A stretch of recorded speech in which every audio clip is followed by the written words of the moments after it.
So welcome to 13 Minutes Why Every Man Needs a Why. I'm here in the studio with Collin Chartier. Hey, welcome, brother. Thank you, B, for having me. Yeah, it's an honor. Tried doing this once before. It didn't work. It's all meant to be. Here we are. And I want to get into really the heart of this podcast, which is for men to discover, to learn, to live their why by listening to other men who've discovered and lived their why, their meaning, their purpose. It's based on the statistic that every 13 minutes in America, a man kills himself dies by suicide. And this exists, I exist to push back that clock 1 minute. 2,888 men will choose to live this year alone.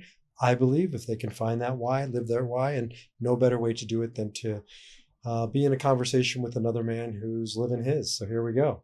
Cool. Well, I'm excited to be here and have this conversation with you. I think you mentioned we wanted to start with some breath work. Yeah, let's get into it because I know it's part of your why, your purpose. You got an amazing app called Ground App. Download it afterwards.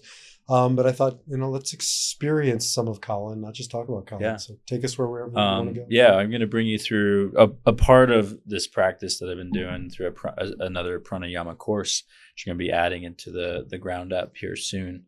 So this is what, midday. This is a pattern interrupt to change your state. I think that's why we wanted to do it. You've been busy. I've been busy. We're just sitting in traffic. So this one here, specifically targeting lung health. And it's not meant to be easy. So especially if you're newer to, someone who's listening on, they're newer, this might be challenging for them, but that's good. It's called breath work. And people forget that it's work. It takes discipline and there's practice, and it's supposed to, not all the time, but it's supposed to be challenging. So we're going to dive into this. The ratio, just think of box breathing where, when you go up, that's an inhale. When you hold, that's across the top. You exhale, that's down, and then a hold at the bottom. So there's always a box, but we're going to play with the ratios here. It's a 4-second inhale, and then we'll go a 16-second hold, and then 8-second exhale. And that's where you really practice the control part of not letting it all go. And then a 4-second hold at the bottom. All right. And we're going to start there. There are some other things we can add on to it to more advanced with like bandhas and visualizations. But we'll do just about, 3-4 minutes. Let's go. Okay. If you're following along here, you want to be seated, just sit anywhere. It could be in a chair, on the ground, but a nice upright spine. Let's take 3 breaths here just to clear out residual carbon dioxide in the lungs. So inhale and then exhale fully, squeezing everything out, pulling the belly button in. And then inhale, exhale it out really strongly. Squeeze like all the air out of your lungs. One more breath in and out. And your core should be activated as you squeeze everything out. Now we're going to go into 4-second in for 4, 3, 2, 1, hold 16, 15, 14, 13, 12, 11, 10, 9, 8, 7, 6, 5, 4, 3, 2, 1. Exhale 8, 7, 6, 5, 4, 3, 2, 1. Hold for 4, 3, 2, 1. In for 4, 3, 2, 1. Hold 16, 15, 14, 13, 12, 11, 10, 9, 8, 7, 6, 5, 4, 3, 2, 1. Exhale 8, 7, 6, 5, 4, 3, 2, 1. Hold 4, 3, 2, 1. Stay with it. In for 4, 3, 2, 1. Hold 16 here. I'll give you 6 seconds to go. Think about drawing energy or prana into the body on this hold. Got 6, 5, 4, 3, 2, 1. Now we exhale for 8. Think about a vortex or spiral going down to the base of the spine. 3, 2, 1. Now we hold for 4 in Mula Bandha. And inhale for 4, 3, 2, 1. Hold 16.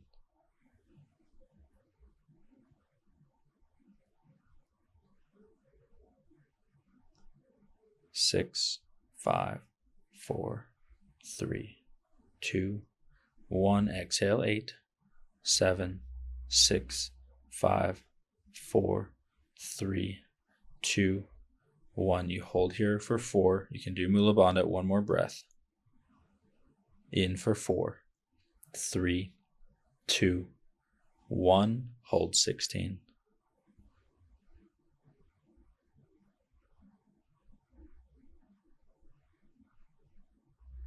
6, 5, 4, 3, 2, 1. Control. Exhale 8, 7, 6, 5, 4, 3, 2, 1. Hold Mula Bandha. 4, 3, 2, 1. Resume normal breath. So how was that? A little bit challenge? I've been doing a lot of it lately, and it feels natural. Feels Good. Yeah. So tell me real quickly. I followed different kind of online influencers with breathing. Some are really adamant that you breathe through your mouth. Some are through the nose. Like, what's your take on it? It depends on what the response you want. You could break all breathwork down into, get rid of all the titles and the names. Breathwork is very simple. Like, you can speed it up faster than your regular respiratory rate, which is anywhere from 12 to 14 breaths a minute. So you start to breathe faster than that, you get toward hyperventilating. And then what happens in the body, carbon dioxide levels decrease, and then your blood can go into alkalosis, very alkaline blood. You can go into a very sympathetic response. So it's a very activating. And think of Wim Hof, think of holotropic, somatic breathing, connected conscious breathing. All of this is hyperventilating, cyclical hyperventilation, which lowers carbon dioxide levels, moving your body out of its normal state. And so that for that moment, you're experiencing sometimes tingling sensations, tetany, and what's happening in the brain is you're being deprived of oxygen. But again, the nose breathing versus mouth breathing is just... In that type of breathwork practice, it really doesn't matter because the focus is hyperventilation. Okay. Like if you do the, physiological size, the double inhale through the nose, exhale through the mouth, that's also, people use that in like a somatic session, similar to Wim Hof, but it's still hyperventilation. So in that context, nasal versus mouth isn't the factor that's going to really change the experience. Now, when you go toward maybe Patrick McEwen's work, which is working with athletes or specific asthma medical conditions, most of that work is slowing down the breath and then restoring nasal breathing. Even James Nesser talks about in Breathe, like nasal breathing, super important. There's over 35 functions of the nose for breathing. There's none for the mouth. So when you look at nasal breathing, when you do it more often, it's restrictive. So carbon dioxide is the carbon dioxide levels raise in the body, which is a vagal response, so parasympathetic. And then nitric oxide gets released from glands in your nose. They can sanitize the air coming through. They can open up blood vessels so people with asthma can actually breathe easier when they slow their breath down, breathe through their nose. And talk to me about DMT. I've done DMT as plant medicine before, but I've been told it's in our bodies, right? Yeah. So breathing can activate it? Yeah, that was my first real experience that got me into breath work. I was on a bike packing trip from California to Colombia. And in Nicaragua, I went to a breathwork retreat for 3 days. Very hippie presentation. So even that, I was not in that world. But I at least allowed myself to do this breathwork practice, which in the moment it was like, this is weird. Like I'm jumping up and down, I'm breathing, and then I'm laying on the mat breathing and just continue to breathe. But then I started sweating like crazy. I started experiencing like more convulsions in my body, and then memories started to come up, and that was the DMT experience, where when you get into a state where you're really hyperventilating, you need carbon dioxide to deliver oxygen from the hemoglobin, the red blood cells, into the tissue. So you're actually depriving your brain of oxygen. That's what's releasing DMT. Think about when you're born and when you die, that's when natural DMT is released. So we're just experiencing almost like a death. Our body is physiologically experiencing that and releasing DMT. So when I did DMT as a standalone plant medicine, it's like the deepest experience I've ever had in my life. Now, I imagine you can't necessarily get to that place breathing, but maybe masters can. I don't know. Like, is it kind of a taste of that experience? I don't know because I haven't done DMT. Okay. But I think it depends on the person, because some people who continue to do these kind of practices, hyperventilating, somatic breath work, struggle to hit that, and it's almost like they want that, and there's something in the body that's not allowing them to open up and to let go of maybe the experience. So some people I've talked to are frustrated with breathwork because they're hearing and seeing all these people screaming and crying, and they're like, why am I not having this experience? And some of that is, maybe we got to release those expectations of what this should be. Yeah. When I did DMT as plant medicine, the first time I really resisted it, and so I didn't get there. Yeah. Right. And it's a process of letting go, which is true with breath work as well, obviously. I think that's the main piece, right? What you said, the process of letting go. Like plant medicine doesn't do anything if we're not coming to it and letting go of the things we're holding on to, which is usually keeping us blocked. So how did you get, you told us sort of the origin story of your formal breathwork introduction, but my sense is that became important because it helped you do your other primary passion. Yeah, it's that point I was trying to process a lot of things that happened in my life. I had recently been suspended for doping in my sport of triathlon, where I was 11th ranked in the world, really well known in the sport, in the community. And to the day, I guess it's the biggest doping scandal in the sport. In the sport of triathlon? In the sport of triathlon. Wow. And so, it was you alone, or was there? It was me alone. Oh, wow. And it was a lot of scrutiny and messages, hate messages that were everywhere. It was just like, I am definitely out of the sport because so many people are having this really big reaction to me and doping. When you say people, these are fans, these are other athletes? Other athletes in the sport. And it's now that I'm separated and removed right from the sport of triathlon, I realize how small that my world was. But when you're in that world, that's everything. That was everything. And I remember being on this bikepacking trip. That was my way of processing and just creating space from my environment where all this was happening in Boulder and Denver and in Spain. Those were my home bases. And I remember being like, I've just fallen so far down. Yeah. And then on this trip, I got to talk to other people on my journey, and people who didn't know me, people who didn't, their judgments of me were just from our interactions, which was refreshing because I spent my whole life having a reputation that preceded me. I wasn't meeting people who didn't know who I was on a regular basis. And that was a refreshing journey because I realized I had fallen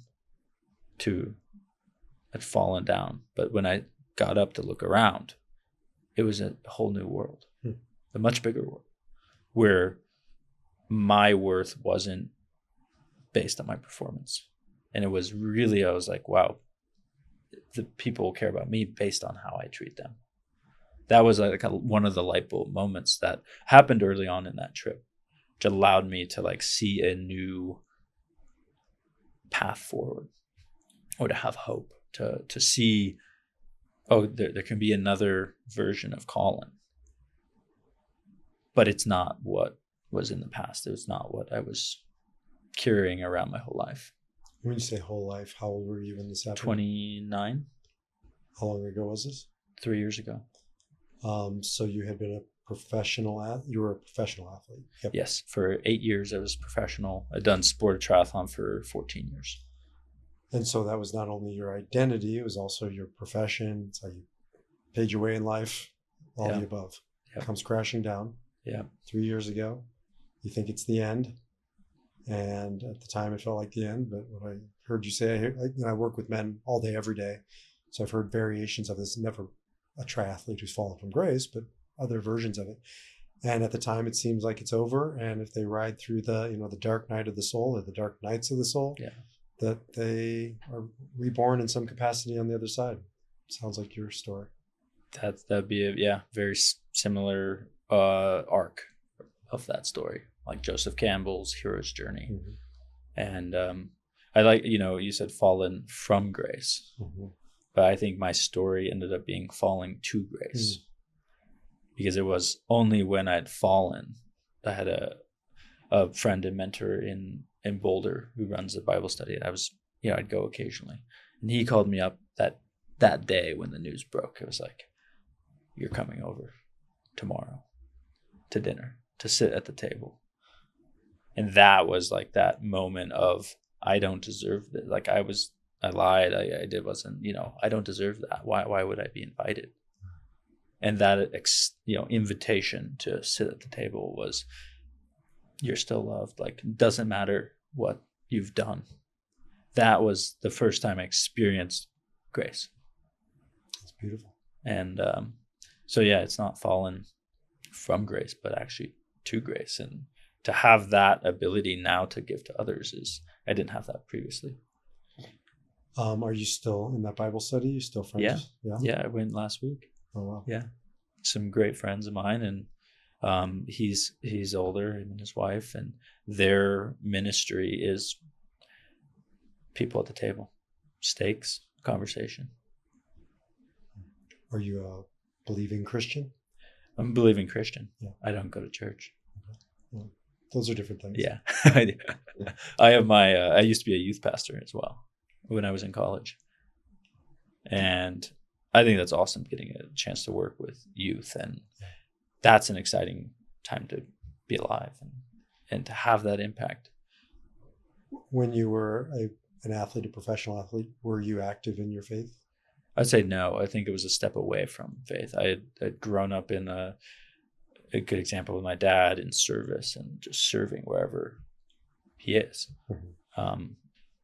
As a pastor, or no, my dad was in the Navy. Oh, in the service. Yeah. But in service and community, whatever it was, we were in homeschool for a while, like all the different communities, didn't matter. Soccer, like he would be the coach. And so that level of, okay, I'm going to be here and serve, I think is super important. I got that from my dad. But yeah. So going back to the fall to grace. It's a nice reframe. Is that the title of your book coming out? That should be a great one. That could be a good title. Yeah, that could be a good one. It might be taken, but whatever. We'll give it a subtitle. So in your fall to grace, talk to me a little bit about that. I mean, look, you're not the only one doping in the sport. You're just the one that got caught, I imagine. Is that a fair? I would say yes. Yeah. The statistics show there's more than 50% of people at world championship level performances have anonymously admitted to doping. In triathlon or in just sport, across the board? Across the board. Yeah. But it doesn't matter.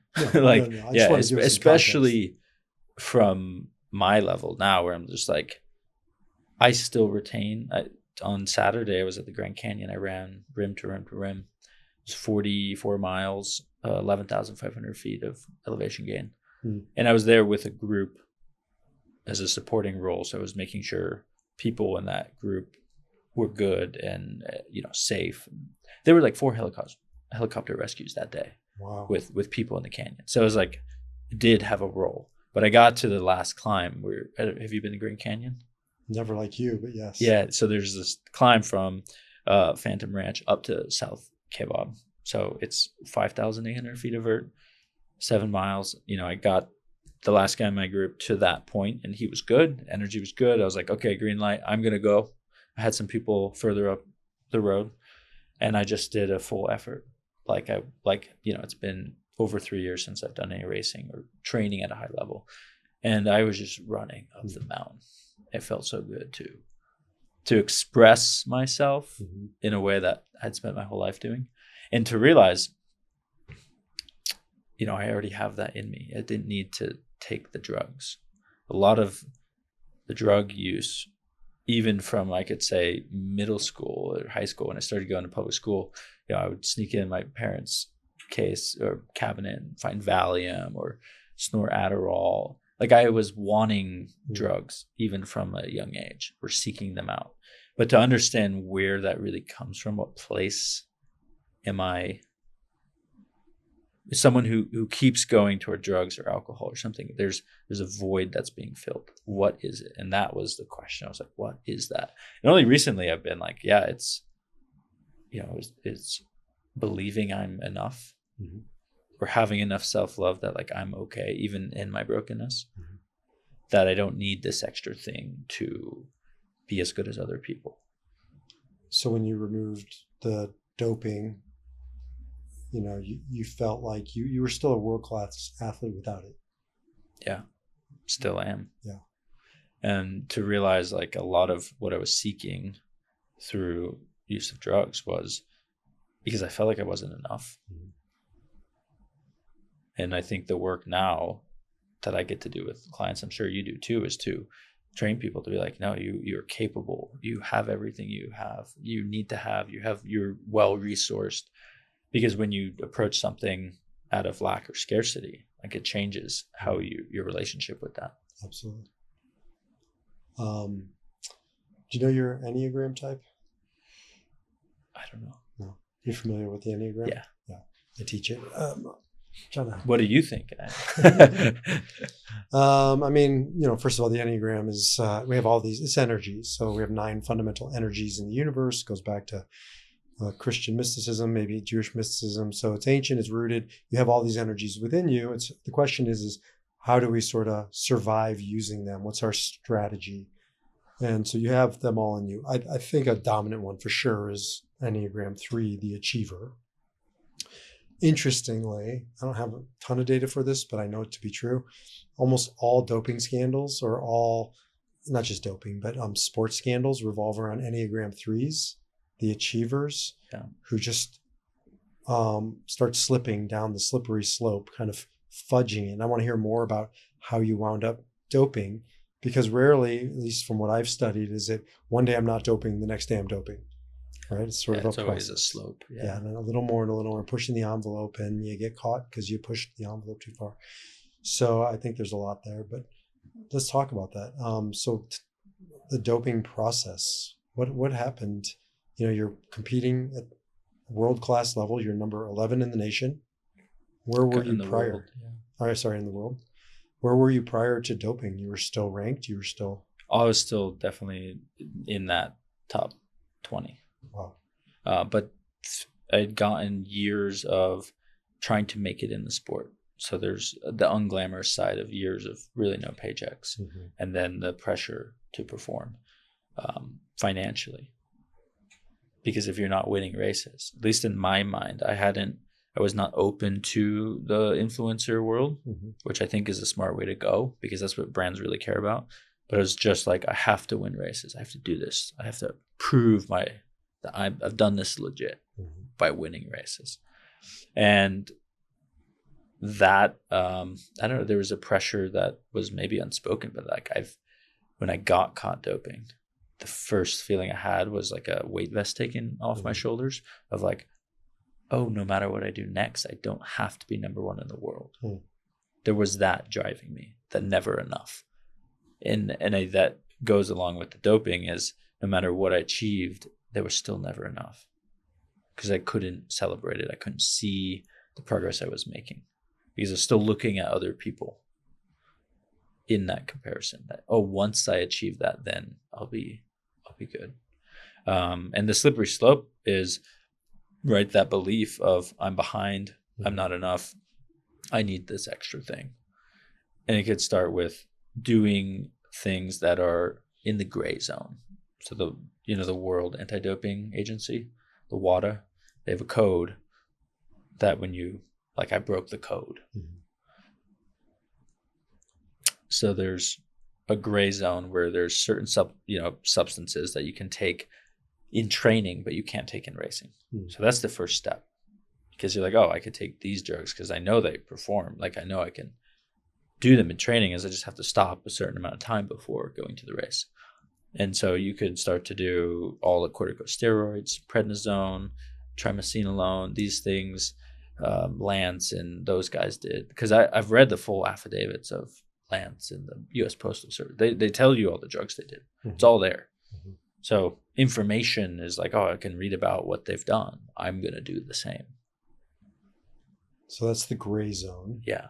And then you start fudging past the gray zone into... Yeah, then you can go into, well, I'm already timing the half-lives of these products. Well, why can't I just time the half-life of other ones, because they're going to be undetectable for a day or 3 days or a week. And then you could start going into that route. And then you just keep slipping. Yeah. And then you get caught.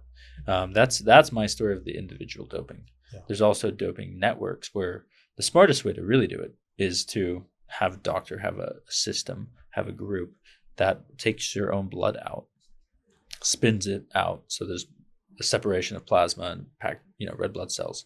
And then you could freeze that packed red blood cells for a long time. And then right before your race, you can bring it out, thaw it, and put it in. So what you've done is, during that period where it's stored out, your red blood cells naturally come back, especially with altitude training, natural EPO effect. And then there's no positive test because it's your blood. The only way you can get into it is actually through police work and investigative work. Most recently, a few years ago, there was a scandal. I think it was in Norway. Some of the cross-country skiers, they were in a blood doping ring that got dismantled. So the guys, the police came in to the hotel room with the guy having the IV in. So, right, it's caught red-handed. So now the anti-doping organizations, like, they can't do much because they're not failing tests. Mm-hmm. They really have to get outside forces involved. So that's being used to this day. It's the age old. It's been developed in the 80s, and it's still being used. And it feels like, as we're talking this through, that I didn't know a young Collin, but I imagine he didn't set out for all of this. No. Right? Like, I can feel how there's that drift, that purpose drift, I'm sure, for most athletes. And I've talked to a few of them where they end up is not where they started, even if it's to be at the top. Maybe, the famous saying, I climbed the ladder of success to realize it's leaning against the wrong wall. Yeah. Right? It feels like we're kind of drifting in that direction in your life at that juncture. Yeah, I think I wanted to have significance and purpose. And I felt like I needed to be on that world stage to achieve it. Mm-hmm. But it wasn't the case. Because even when you were there, you didn't feel it. No, I didn't feel it at all. Yeah. And so now I'm into a place where, like, oh, like, that is my mission. I get to do this. And now I'm about to go on a next project called Running Home. So I'm running from Boulder to Washington, D.C., back in the home where I grew up in Northern Virginia. And that's a community where I was youth pastor, was a large community, and I haven't been back. So I'm going to run 2,000 miles in support of addiction recovery and mental health. So I'm trying to fundraise for the Chris Herron Project. And he was an NBA player who had an addiction problem and got kicked out. He was on the Celtics and Nuggets. And so we're really aligned in that mission. That's exciting for me, is like, how do I still have this drive to be an athlete? And it doesn't have to be about winning races. It doesn't have to be about accomplishments. It can just be about a beacon of light for other people. And so you're doing that as a sort of a passion project, and you're coaching individuals as well? Coaching individuals. I have an online program that is taking a lot of this, a 6-week course with weekly calls that's launching with the run and a breathwork app. Ground app. Yep.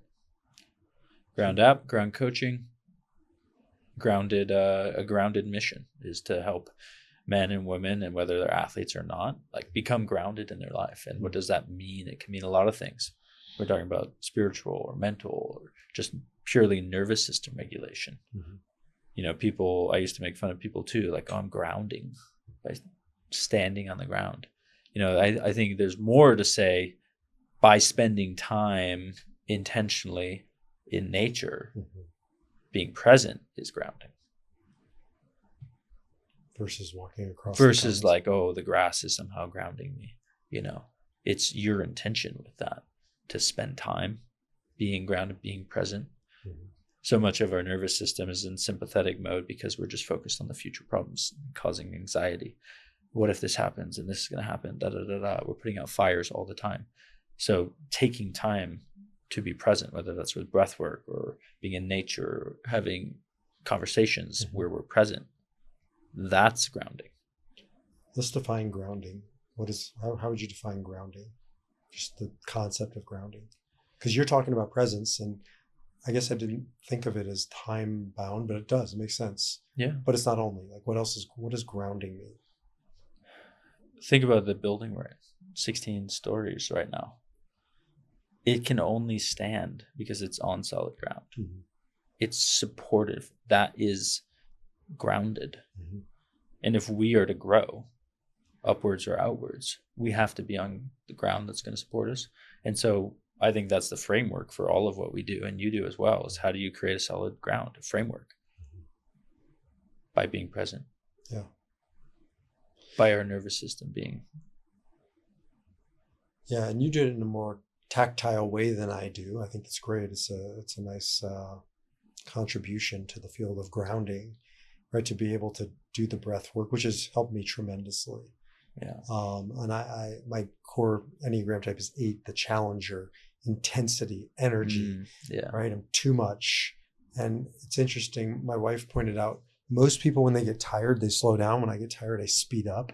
I do more. And it's almost like an out of body experience. And so anyways, breath work has helped me really kind of, especially the holding the breath has really helped me kind of almost like static electricity, kind of discharge that. Yeah. I'm back in my body. I'm almost insane. And now I'm sane again. Do you mostly find you get in your head then when you're tired and running, 100 miles per hour? I'd say for me, it's not necessarily head. It's more like kinetic, frenetic. It's energy. It's like, an object in motion stays in motion until, and so it's almost like I'm just physically out of control. Like I can't stop going and doing. Yeah. And it's just too much. And I got to find ways to discharge it. And again, one of them, it's been tremendous for me, has been the breath work and its work. And I think because you can find the challenge in breath work, right? Because if you're the challenger, mm-hmm. there's no limit to how challenging breathwork can become. Yeah, that's a good point. Yeah. And for me, like I'm trying to get to here in Denver at altitude, 1 breath a minute for 10 minutes. And so by doing 1 breath a minute is you're holding your breath for 60 seconds. No, while breathing, box breathing, that's 15 in, 15 hold, 15 out, 15 hold. That's what I'm working towards, because it's a challenge for me. And there's huge benefits to working on your CO2 tolerance and capacity to sit with anxiety. So what we're doing is we're fabricating anxiety. Carbon dioxide levels rise and too much, and we become anxious and like, I need to breathe, right? On a cellular level, we're dying. And you'd be like, we're not dying. We actually have tons of oxygen. And so we sit with the physiological experience of anxiety and panic. That is what we're fundamentally training. I think Viktor Frankl talks about creating space from reaction to response. And that's what we're doing with breathwork. is we're just sitting with our own body's reaction to carbon dioxide, and we're saying, no, let's create a response. Yeah. And it's a good point. It's also a great quote, between stimulus and response. Yeah. There's a space. Yeah, there's a space. And in that space lies our power to choose our response. And in our response is our growth and our freedom. But I always think about that. What kind of space? Yeah. Like a shitty little constricted space or an expansive space? In creating expansive spaces through breath work. I had this conversation last week with someone who's like, whoa, like, yeah, I didn't think about how do we create space, because he used that quote. Mm-hmm. I'm like, well, you create space by training your body to not be so reactive. Mm-hmm. Because if we are reactive in our nervous system, we'll be reactive in our minds. And it's interesting too, right? Because he said it's ours. That expansion of space that is ours till our dying breath, right? And it's the only thing we control, right? But it's the only thing we also just give away. Yeah. Like we don't even think. Most people don't even think about that. That's mine, right? What's happening outside of me, not mine. But this is mine, and yet so few of us take mastery over that one thing that could be ours. Yeah, because most of the time, and especially if not thinking about it, it's all unconscious, your breath. I think there was a stat like we're only 10% conscious. Mm-hmm. Like that's our awareness, like that's what we think we are. We're just the 10%, but like 90% of our body like is running the show, and we mistake that in our mind that we are who we are with our thoughts. There's a Buddhist teaching, I forget how it goes, but essentially the young, student comes to the master after doing breath work. It said, is that all there is? It's not that interesting. Takes his head, puts it in water, holds it under there. Yeah. It says, interesting now? And he lifts him up. It's not interesting until you can't breathe. Yeah. I think in most religions, there are texts or quotes about breath. Breath is life. Mm-hmm. And that is all we have. Breath is spirit too. Mm-hmm. And in the yoga traditions, prana is life force, and breath is like our life energy, our life force is directly tied to our breath. Mm-hmm. So if we've given it all away or we're not even aware of it, that life force or energy is it's kind of spread out. So true. I've sat with people who are dying, and they're there and then they're not. The body's the same, that whole 7 second or however many ounces the body weighs. That's not true. That's some ridiculous. But what's the only thing that's not there is the breath or the soul or whatever you want to call it. And it's like, what is that? Yeah.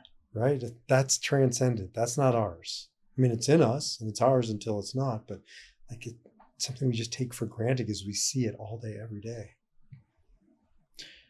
Yeah, as someone who was a skeptic of breath work, especially as a professional triathlete, like anything, any words, mental health, self-care, like no, like not even, there's no space in my, like it's just rejected. Mm-hmm. And even when a friend of mine in triathlon said, hey, you should look at breath work, these are some books, I was like, nah, I'm good. Why do you think that is? I think there's a part of each one of us, like the resistance to certain people mm-hmm. is a ego protective mechanism. Because if we were to be open to something, it would challenge my current ego of who I think I am. Mm-hmm. And that me was a professional triathlete who's going to be number one in the world.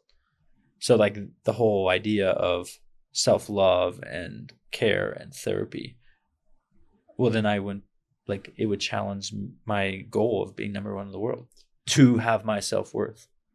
If it was already here, given to me, mm-hmm. there's nothing to chase. There's nothing to achieve. Mm-hmm. And so it's really incompatible.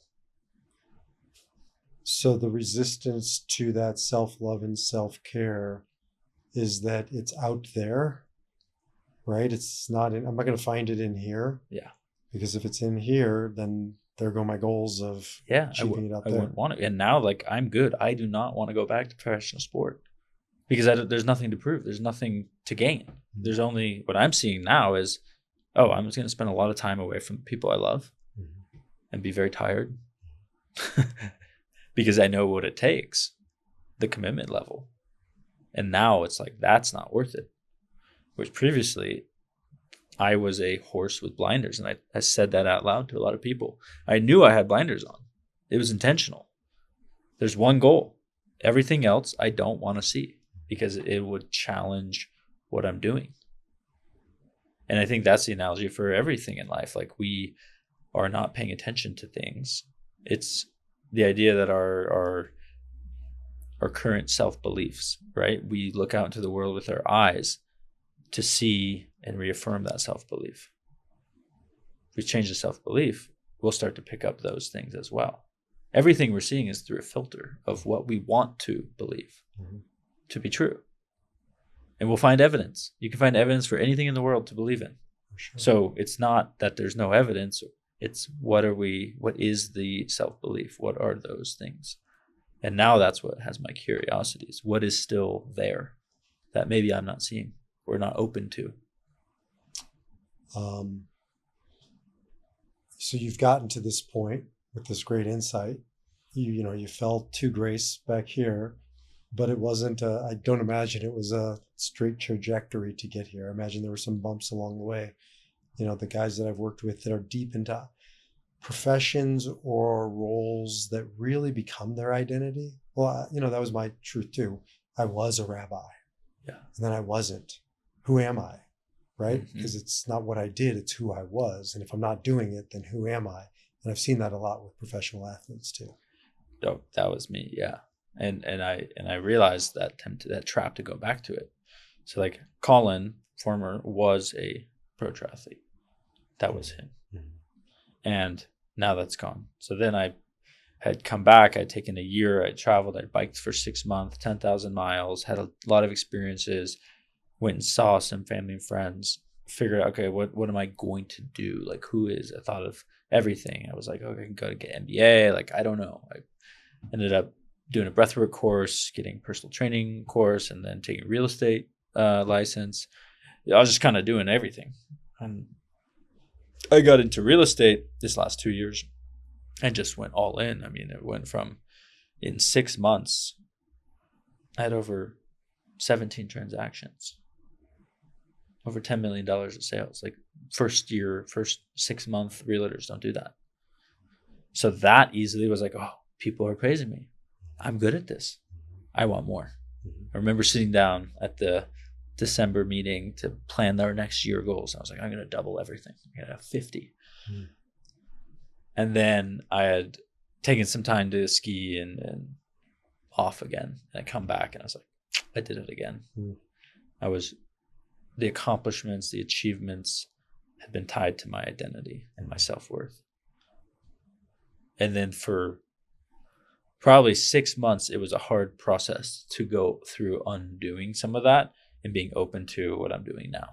Because it wasn't this is exactly what I'm going to do. It's many months of figuring out, what can I do? What value can I give? What impact can I have? Like, do I believe that having an impact, I will then be taken care of?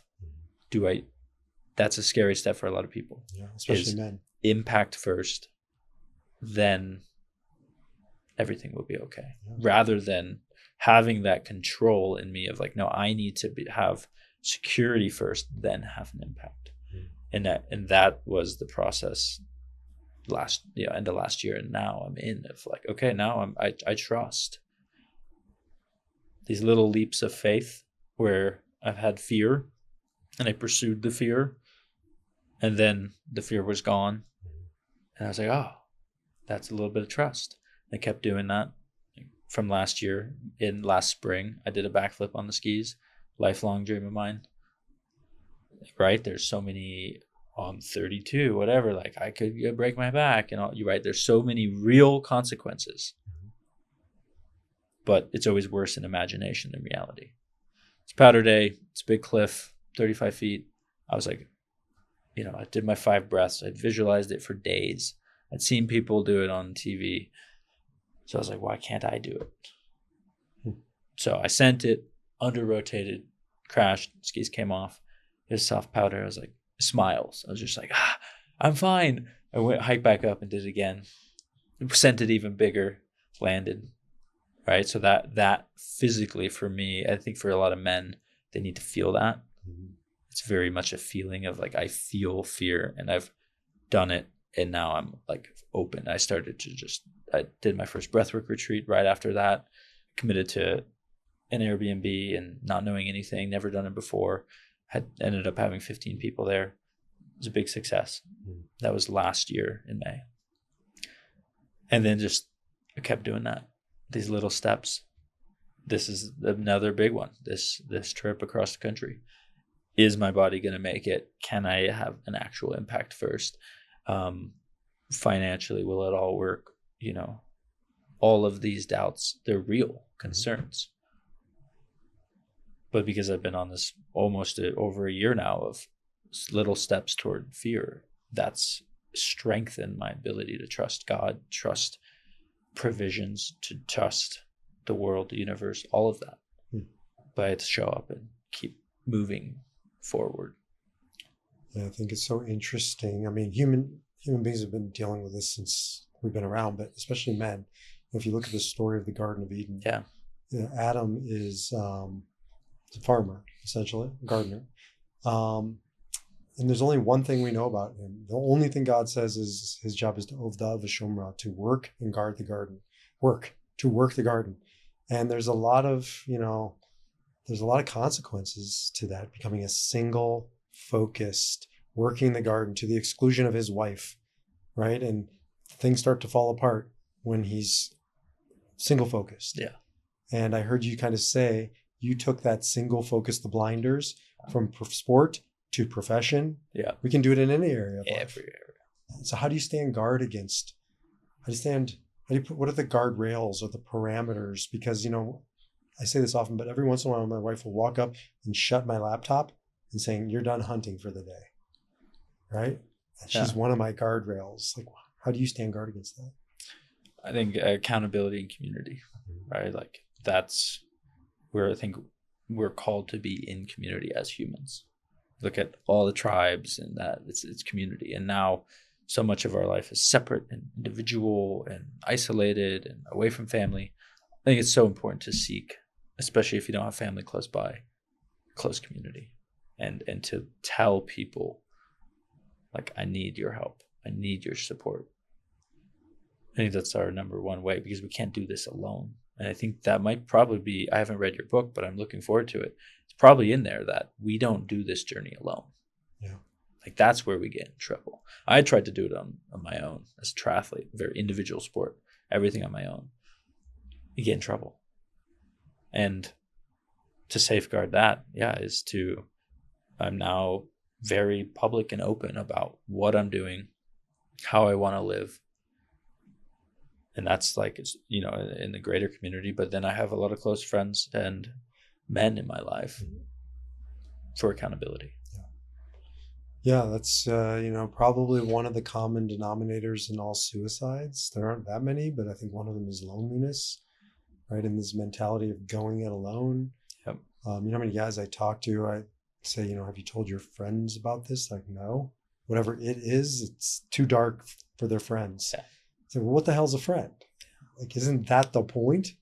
And so many men, most men, I think, up until a certain point, believe that it's weak, and you're supposed to bootstrap it. Yeah, 100%. That's where I came from, and that's what I operated in. Suffer in silence, show everyone else, how good life is, and that you're strong. And I think it's been the greatest blessing for me to have been suspended from doping, because it put my greatest thing I was hiding and fear into the open. And I just had posted on social media today about I had gone back from 2023 just to see messages on Facebook and phone and WhatsApp of people who reached out to me and said, "I'm with you. I'm here for you." All the kindness, all the grace, the support, and how much meaning that meant for me. And right, like I didn't know all these even close people in my life or strangers were supporting me. Like I didn't know because I never told anyone. I also imagine at the time you couldn't see it. You could only No. see the attacks.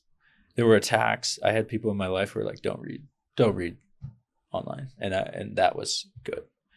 But it also meant I didn't read any of the good messages. I mean, there were plenty of people reaching out personally to me.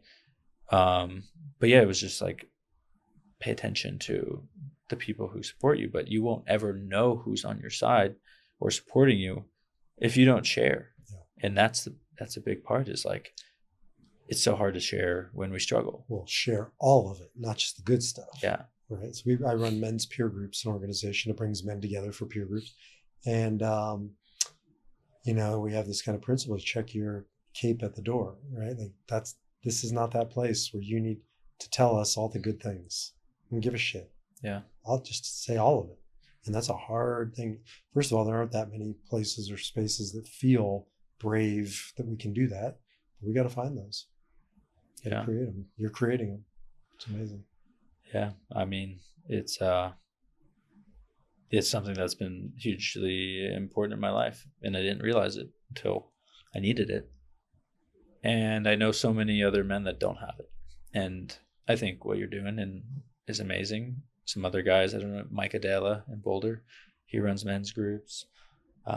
It's just so many, how important that is. And there are ways to get plugged in any kind of a community environment, whether that's religious, non-religious, fitness. I'm very big in the fitness culture scene here in Denver. And, there's a strong presence of that. Mm-hmm.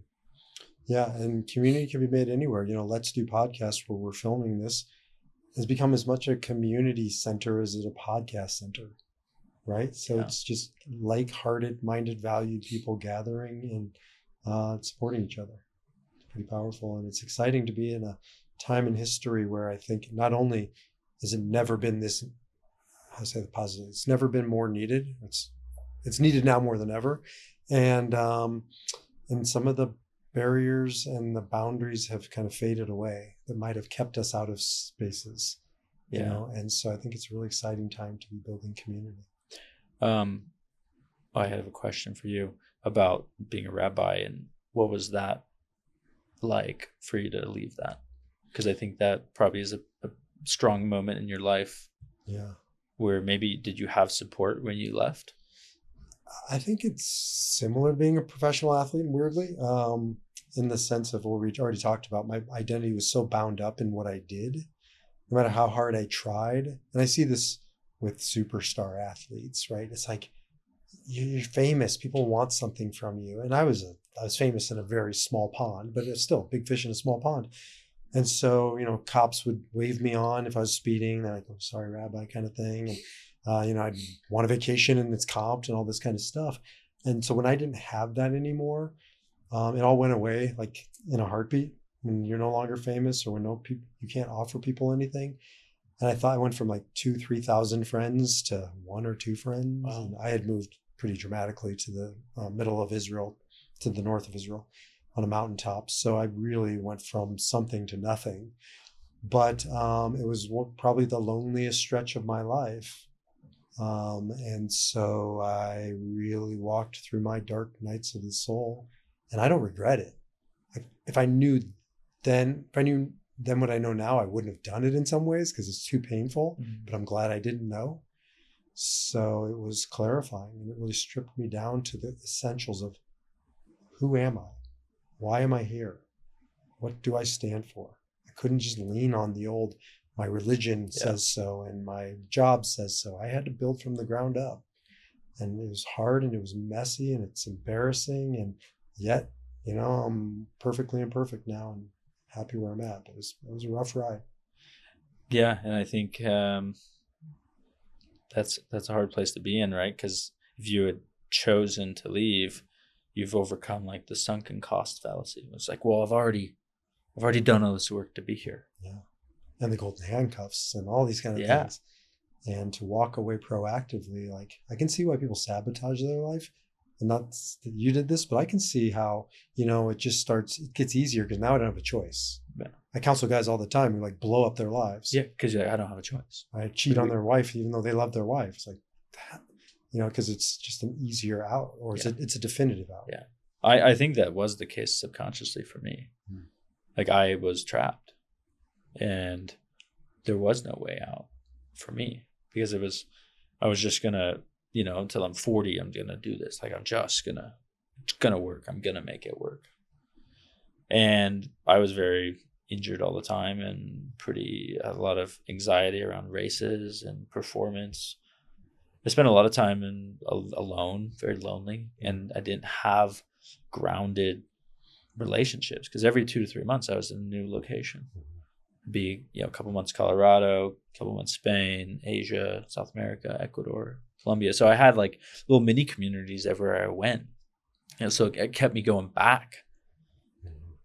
But then I had been training with this other guy, Lionel Sanders, and his wife, and his community, his roots were just so good there. I was like, man, I wish I had that. That the safety and like being known.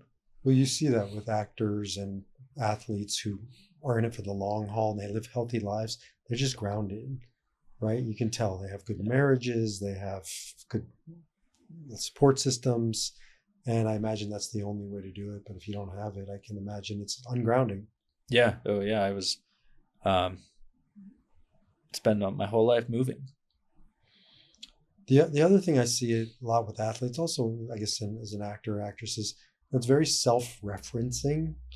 And Viktor Frankl said the top of the pyramid isn't self-actualization, it's self-transcendence. Yeah, who do I serve? Right? And I can imagine that it's just a confused boundary when your whole life is about training. It's about you. Me, selfish. It just doesn't breed self-transcendence. And so I can imagine how hard that is to transcend the self. I think that was the big pull away from faith during the time of triathlon, because I had the foundation of a lot of this knowledge. And then I was choosing to put sport first, me first, sitting with that self. I always felt like this is so selfish, but I kept doing it. I kept going further on that road because it was my energy, my time, my training. And at the highest point in my career, like I was like, no, I'm not going to train with anyone, no relationships, no doing anything fun. Like the only people I want to be around are people who make me better. Like it became just very elitist. It's interesting. You just jogged a memory, and I know we got to wrap up, but one of the most famous sort of stories from a Jewish perspective of modern history is Sandy Koufax, famous pitcher, was in the World Series, and it was Yom Kippur, and he was the guy, and he sat out, and fans were really upset with him because it was the Jewish, Day of Atonement, and he wasn't even that religious, but he ultimately, he answered to something bigger than his sport. And what's interesting is in the Jewish world, he's really remembered more for that than he is for his professional athletic career, which was impressive. But I think it was because it was so countercultural. Like you're sitting out in the biggest day of a professional athlete's life, the World Series. And I can see why a professional athlete would really lose that God connection in the process. Yeah, that's a powerful message. That these accomplishments, these achievements, these many people are like, I want to run sub 4 hours, sub 3 hours, all this stuff. It really doesn't matter. It's fleeting. Even though in our minds we're like, this is what I'm training for. This will be important to me. And I think it is important in that moment, but with that example, right? Like even if you're on the highest level, you're given this opportunity, like we're still called to a higher purpose, a higher calling. Because if you don't, what's above you, right? Nothing. You're the top. Yeah. And there's nothing above you. And so I can see how faith in God is so grounding for an athlete if he can maintain and hold on to it. Easier said than done. But and it's one of the core tenets of AA is like connection to higher power, because that it is what it takes to transcend ourselves. We are not the end all be all. Our lives could be over today. Well, you're a real example of what's possible when a man wants to fall to grace.